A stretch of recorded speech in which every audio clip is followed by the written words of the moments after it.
Simon Callow is a famous actor, screen star, director and impresario who has also written an important study of Orson Welles. I thought a good way of starting to talk with the biographer would be to ask him how his gifted subject could have come to so much grief. So how did he screw it all in the long term? And the long term started quite early, didn't it? When he really lost control of Amazons. Almost immediately, actually. Almost immediately. But, I mean, there are, of course, many answers to that, detailed, complex ones. But in a nutshell, in my view, the essential problem was that he was a man who lacked internal discipline, needed it to be imposed on him externally, but deeply resented that. So as soon as anybody even so much as murmured the word no at him, his hackles rose and he began to get seriously megalomaniac. He never ever found a producer, for example, that he could work with. He loathed John Houseman, precisely because Houseman would say, no, Orson, you can't do that.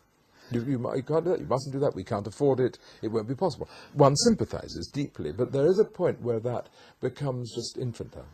It does seem to be a problem basic to the creative personality. Creative personalities are usually very large egos, and how they control their ego is eventually decisive.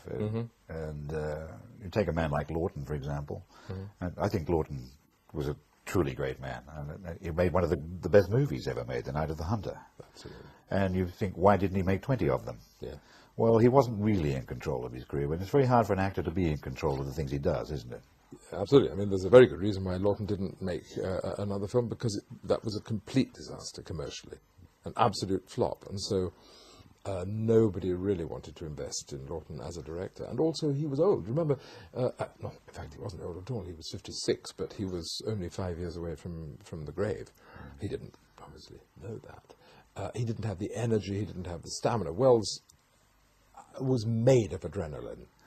Lawton was a very different kind of a creature altogether. He was slow revolving, you know, and he kind of nurtured and bred things. Welles was a creature of will. He made things happen. And Lawton suffered, didn't he? He thought he was ugly, for example. Well, everything is complicated, isn't it? I came to believe that his ugliness was a kind of technique that he used, both as an actor and as a human being. He used it to impose himself. I believe that what artists sometimes have to do is to find it's rather like that damned bit of grit in the oyster. You have to find the thing that leads to your best work and then emphasize it. And he found that nobody reports that Lawton, as a young man before he went to RADA, was awkward or difficult or disliked his own body.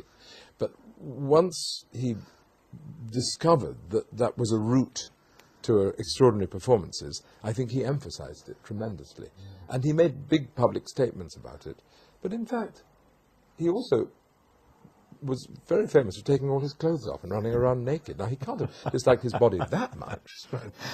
Yeah. But even Lawton, a great creative talent, could control the circumstances of his career only up to a point, and he did have to spend a lot of time making movies he didn't really much believe. I think he ended up with Bud Abbott and Lou Costello, and he was playing Captain Bligh, wasn't it?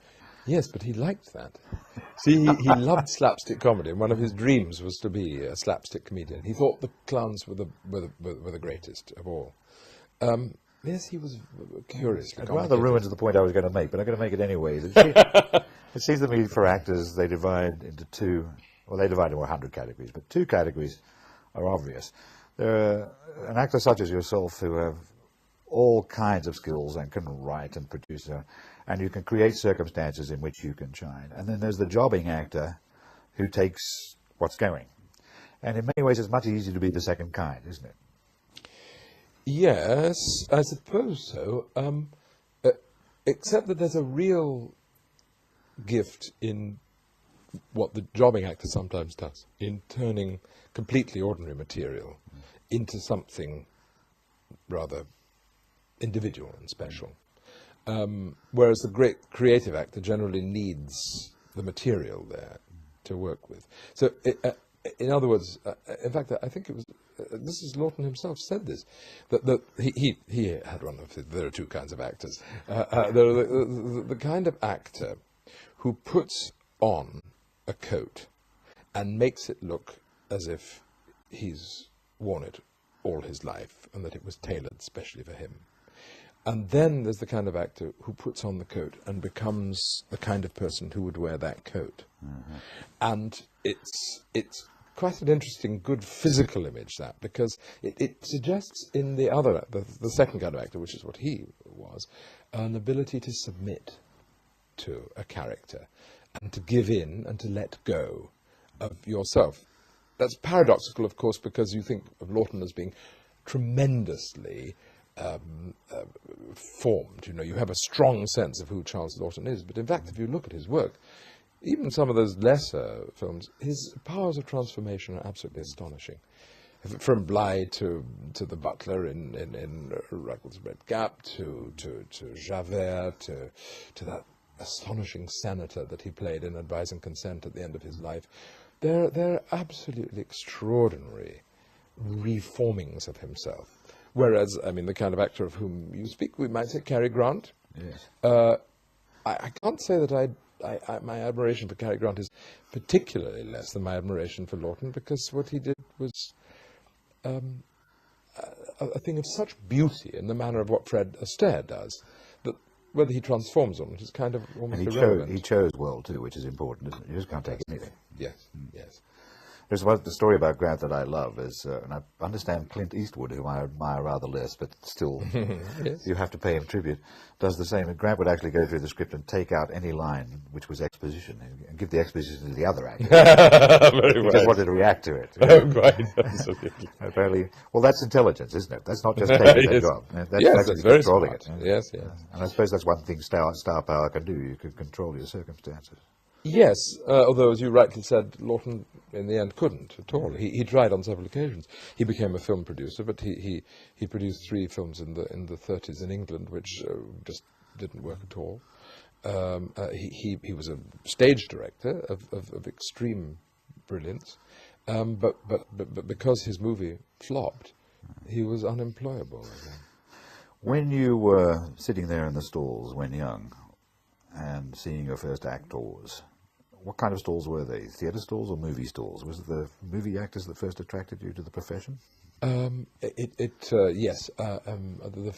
The very first, my first awareness of acting at all was in a theatre, and that was Peter Pan. And it was, I mean, it's a family myth that I was, not a myth, it's a true fact that I was an intolerable, impossible child, hyperactive and uncontrollable. And on this occasion, I was screaming and weeping outside the theatre. It was cold and we had to queue and things like that. And the instant the lights went down, I fell into a kind of hypnotic trance and just sat riveted by this, and fell in love with Captain Hook, you know, and immediately... Same here. He was the one I wanted to be. Yeah. I saw it at the Minerva Theatre in Sydney in about 1954 when I was tiny. Yes. And Captain Hook was the one. Yes, I'm afraid so. Peter Pan meant nothing to me, but it was exactly. He was the one. Yeah. And indeed, there's nothing I'd rather do than play him. I'm sure it could be arranged. So, was that the beginning of your theatre-going habit? Who did you see next? Yes, then for some reason I didn't seem to go to the theatre at all after that for a long time, until in fact I went to live in Africa when I was 9, and saw the local amateurs playing Simple Spyman, the old Brian Rix farce, and then heard what I thought was the funniest line in the world, which was that one of the characters was called Forced to Stand, and he would say, "I'm forced to stand," and they'd say, "Oh, I'm so sorry." I thought this was my first sense of... There was a solitary peal of laughter from the audience. Exactly, yes. I thought, this is good. No, the audience, the good solid Rhodesian audience fell apart, and I thought, that's rather good. I like that. I'd like to do some of that. But I really, the main acting that I saw was my own in the mirror, because I was unstoppable. You had it by instinct. Yeah. Totally. I wanted to be somebody else. That was for sure. I went through my grandmother's wardrobe at a very early age, and then every birthday and every Christmas, all the presents that I got were costumes. particularly remember some affection, a policeman's costume, which I remember. What did you use for written material? Were you writing your own stuff? Even then. I was improvising. I was in the commedia dell'arte tradition at that stage. And yes, I read voraciously, plays particularly, and Shakespeare's plays too, without understanding them at all, but I read them out loud, which was a very good thing to do. Did you memorize speeches and that sort of thing? Yeah, poems I memorized, yes. Oh. Yes. I remember, I think probably the first poem I ever remembered was one of the Rubaiyat of Omar Khayyam. The Moving Finger Writes. No, it was the other one. Come, fill the cup, and in the fire of spring, the winter garment of repentance fling. The bird of time has but a little way to fly, and lo, the bird is on the wing. My mother was very, very strong on the Rubaiyat, and I learned the Moving Finger Writes and Having Lift Moves On. Right. Yeah. I think it's probably a very, very good poem to get early on because it's got the pentametric rhythm beautifully, hasn't it? Absolutely. I'm a big believer in learning poetry early for all. And anything really. I mean, prose is rather wonderful to learn too. Just get in your brain and feel it on your lips. But that's all, as far as I can see, the passivity of modern cultural experience is the biggest problem, in a sense that we have. I mean, there are innumerable problems in the performing arts, financial and other, themselves anymore, means that they don't really. They're not really in a position to judge it. They judge it from a purely cerebral point of view, but they've never been there, just the same way that people, you used to play piano duets at home or sing around the piano and all that kind of thing. So they actually had some idea of what was going on out there. I actually noticed it in the theatre. I noticed, as I've been here 40 years now, and the grasp of the rhythm of spoken language. Yeah. The grasp started to slip, even with the actors. Yeah, absolutely. You get quite a few actors who haven't really got the rhythm of Shakespeare. Absolutely. They haven't got the rhythm of anything, because language is increasingly less rhythmic. People no longer speak in completed phrases. They certainly don't phrase in paragraphs. I mean, I have friends of a certain age who speak as if they were engraving a text. It's extraordinary. It's a very lost art. Nobody talks like that or is able to listen to that anymore, it seems. What was the first time, apart from Captain Hook, that you sat there in the theatre, presumably here, and saw a great big-name actor actually doing it? Well, on film, there was Olivier as Richard III, and then later Lawton as Quasimodo. Those were the two that Richard III was one of my first two. When I was at school, I went to see Olivier in Hamlet on film, but I didn't really get it. I was laughing at the cod pieces, actually. Richard III got me. Yes, Captain Hook. It is. It's exactly the same performance, basically. And everything about it, the sexy danger that Olivier had, perfectly believable when he seduces Claire Bloom, isn't it? Every aspect. I mean, it was extraordinary the way he possessed that character, or it possessed him. And Lawton presented something completely different, because Olivier, the charm of Olivier, even on film, was that it always looked like acting. Yes. Yeah, Lawton was something else, although it was on a huge scale. It unnerved you, because it was you kept feeling from time to time, should I be hearing this? This is too intimate. The scene with Maureen O'Hara on the roof among the gargoyles is almost unbearable. He plays so delicately. It's almost a whisper and very light and almost playful. All that pain. Harder to do in the theatre, of course. Well, they say. I'm not sure about that. Lawton himself had a rather erratic theatre career. He was the most exciting young actor of his time when he left RADA for about 4 years in London. Then his acting on stage was very intermittent. He came back to the Old Vic and so on. But it was said of his Angelo in Measure for Measure at the Vic in that 1933 season that he somehow had brought the art of the close-up into the theatre. But I think, actors had always done that. Irving and so on. It's in a way, it's a sort of curious old trick that there are two ways of getting people to listen to you. One is to shout very loud, and the other is to talk very, very quietly indeed. And, you actually see some of the film stars, when they get famous enough, actually pulling that trick when they're interviewed on television. Yes. Speaking softer. Lee Marvin at one stage did a whole interview and you couldn't hear him. And the idea was to prove his star status, and it did too. Well, absolutely, but it's actually true. I've acted with actors, Paul Newman, amongst others, who speak so quietly on the set that even the microphones can't pick up what they're saying. I mean, they would beg him to speak a little louder. But of course he knows that it'll just bring the camera closer and closer and closer to him. I suppose when you got to London... Yes. Did you head...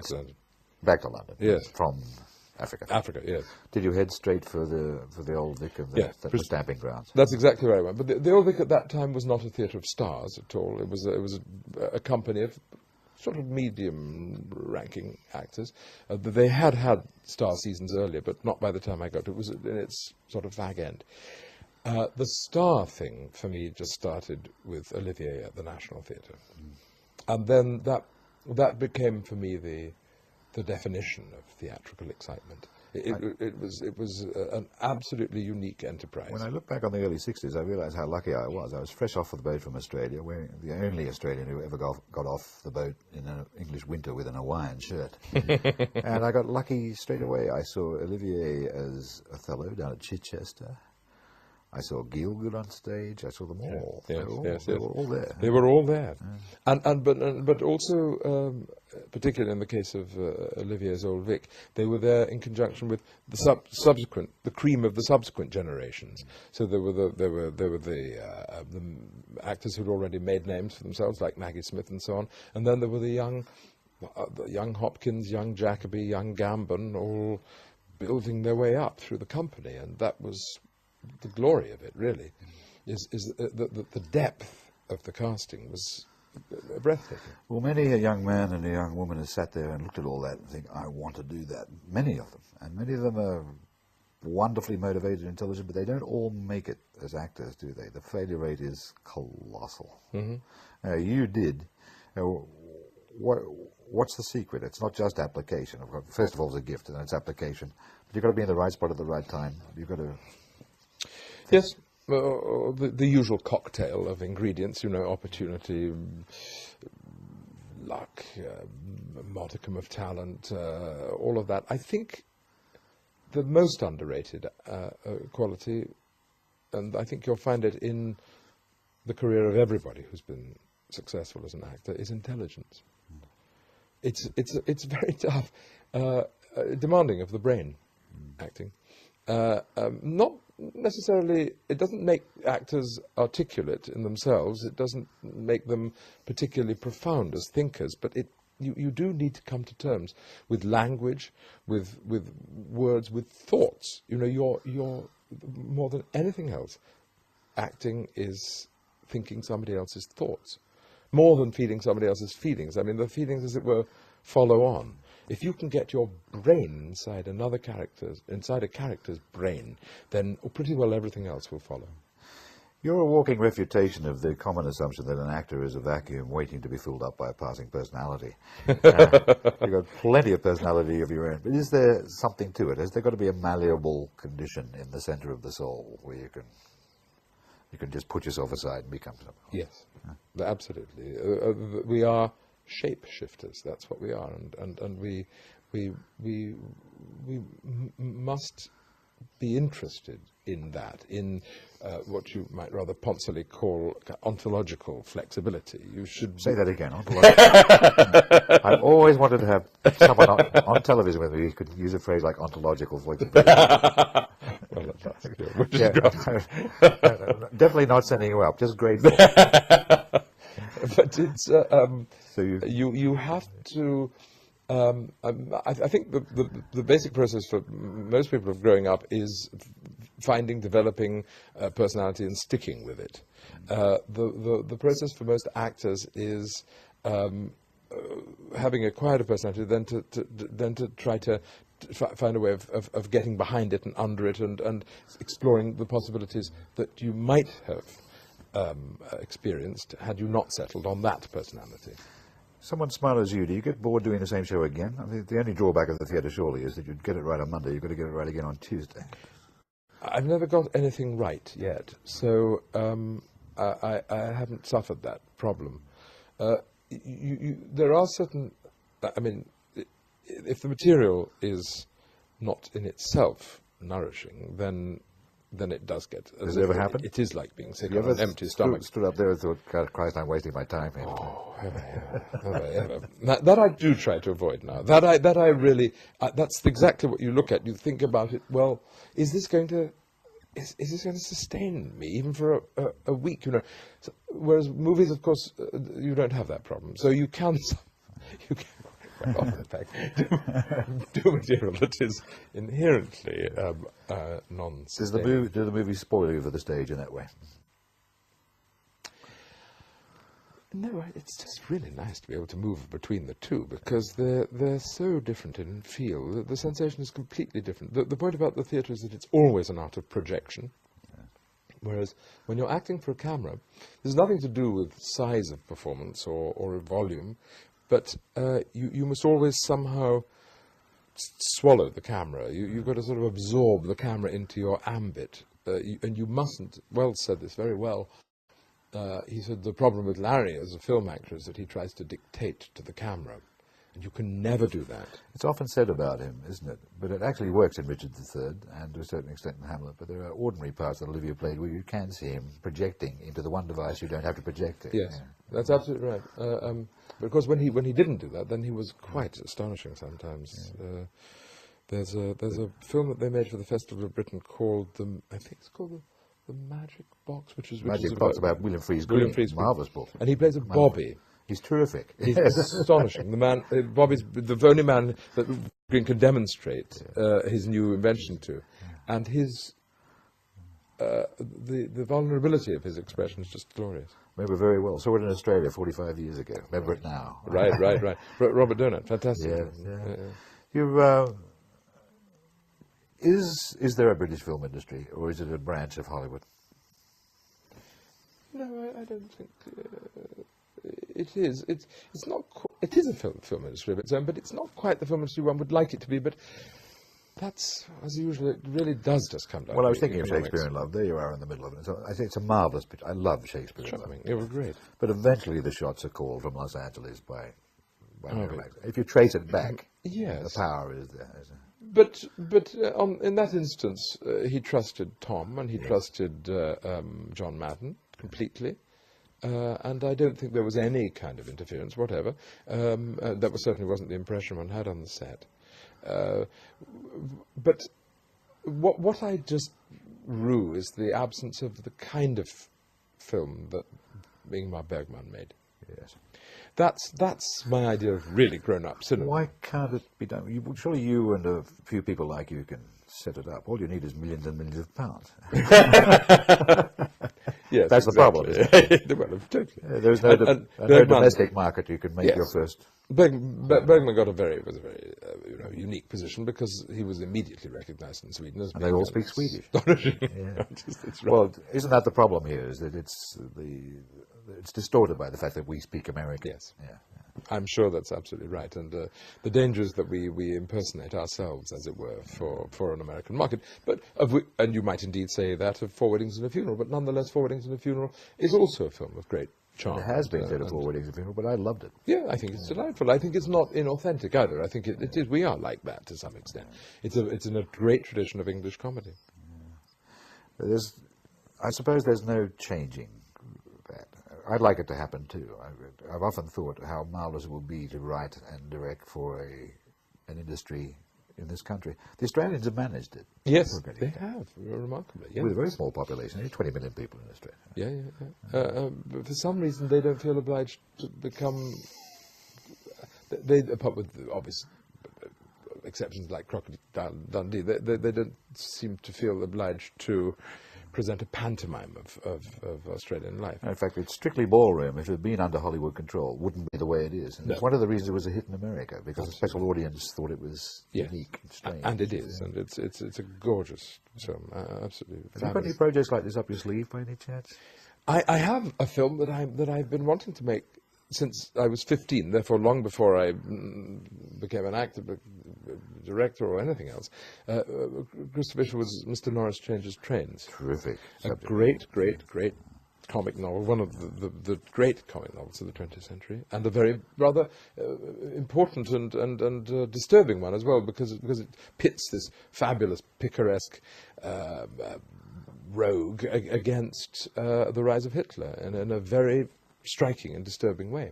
So, finally, Santa Claus has given me my wish, and I've written the screenplay, and I hope that we're going to be in production next year in Berlin, of all places, the studio in Babelsberg, which is the old UFA studio where they made Blue Angel and all the rest of it. Is this the first the world's heard of it? This is the first announcement, right here. This is the first public announcement, yes. You heard it. A scoop. You heard it here first. Well, that's wonderful news. And for me, it certainly is.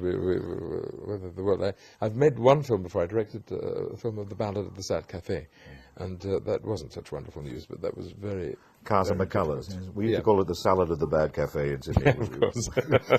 But we were joking. Simon, I hope this is going to be the first of many conversations. I certainly want to have a conversation shortly before you start shooting in Berlin. Absolutely. And perhaps shortly after. Shortly during. And more about Wells and Lawton and all of them, too. If you didn't act and just wrote, you'd have an important career. It's just a pleasure to meet a man of so many gifts. Thank you. Simon Callow.